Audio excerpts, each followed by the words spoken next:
Hello and welcome to this video all about our income statements. Now what we're going to do in this video, first of all, I want to give you an introduction to what an income statement is and what they look like. And then what we're going to do is we're going to have a look at the calculations and the formulas that you need to know for your exams. Let's get into it. But as we said, to start off with, let's first of all understand what an income statement is. Now an income statement is one of your three key financial statements in business. First of all, we have our balance sheets. Now this is just information about the business's assets, liabilities and equity. Then of course we have your income statements, which is what we're going to do in this video. And the third and final one is our cash flow. Now to give you all a definition about what an income statement is that these are financial documents that show a business's revenues, expenses and profit or loss over a specific period of time, and they are typically used to measure the business's financial performance. So as you can see, it shows whether the business has made a profit or loss. That is why we also call it our profit and loss statement. Now there are three different types of profit that come up in our income statement, and you need to know the order,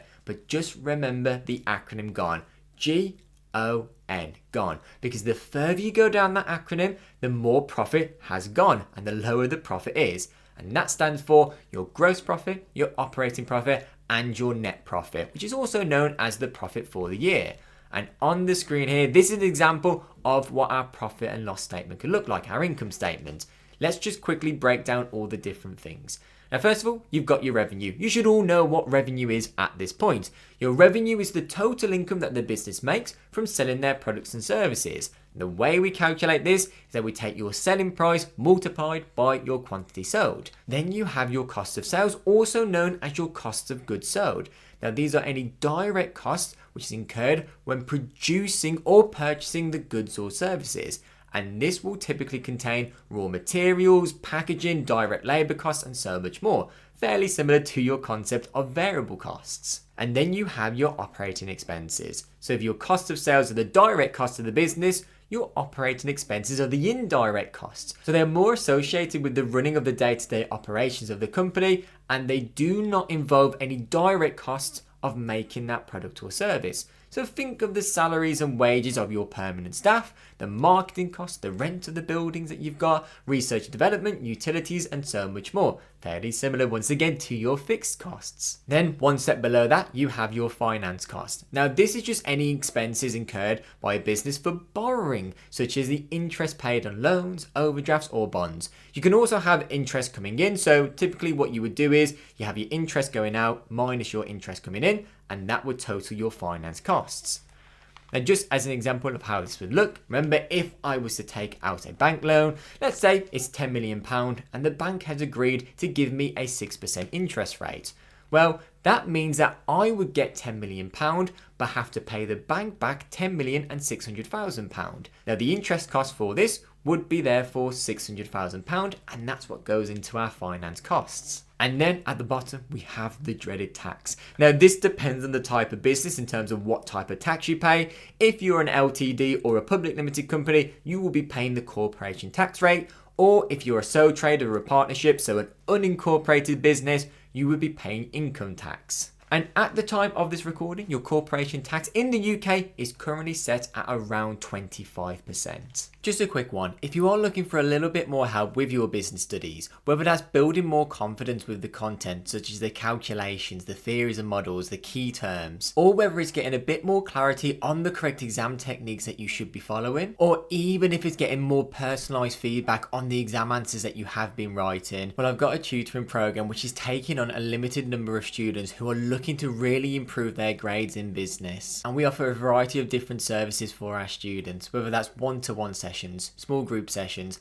online courses, online resources, message support, personalised feedback for exam marking, and so much more. As I said, we only have a limited amount of spaces, but if you are interested, check out some of the links below in the description. Back to the video. So now we've covered what we mean by an income statement and what they look like, it's time for us to take a look at those calculations. Now, as we said, there are three different types of profit: gross profit, operating profit, and net profit. And you can see here on the screen that the further you go down that, gross profit is £4 million, going down to operating profit is only £2 million, and net profit after tax is £1,125,000. So the further you go down that, the more profit has gone. So how do we calculate, first of all, our gross profit? Well, gross profit is equal to your revenue minus your cost of sales. So you can see here for 2023, our revenue is £10 million, our cost of sales is £6 million, 10 million minus 6 million would give me a gross profit of £4 million. Then we have our operating profit, and the way we calculate this is that we take your gross profit minus your operating expenses. Now in 2023, we just calculated our gross profit of £4 million. Our operating expenses is £2 million. So quite simply, 4 million minus 2 million would give me operating profit of £2 million. Now we can do your net profit before tax. Now sometimes your examiners might just give you your finance costs and your tax all into one line, but if they don't, you just typically separate it here. So your net profit before tax is equal to your operating profit minus your finance costs. So your operating profit, we just calculated as £2 million minus your finance cost of £500,000 gives you a net profit before tax of 1.5 mil. And then finally, we've got our net profit after tax. So all you do is you do your net profit before tax minus the tax, and that would give you your net profit after tax. So we can see here, we just calculated that 1.5 million minus your taxation of £375,000, and that would give you your net profit after tax of £1,125,000. Now, if you found this video useful and want to continue your revision on your financial topics, I highly recommend you check out our video here all about profitability. I hope this video helped you understand a little bit more about your income statements. Thank you so much for watching, and I'll see you in the next one.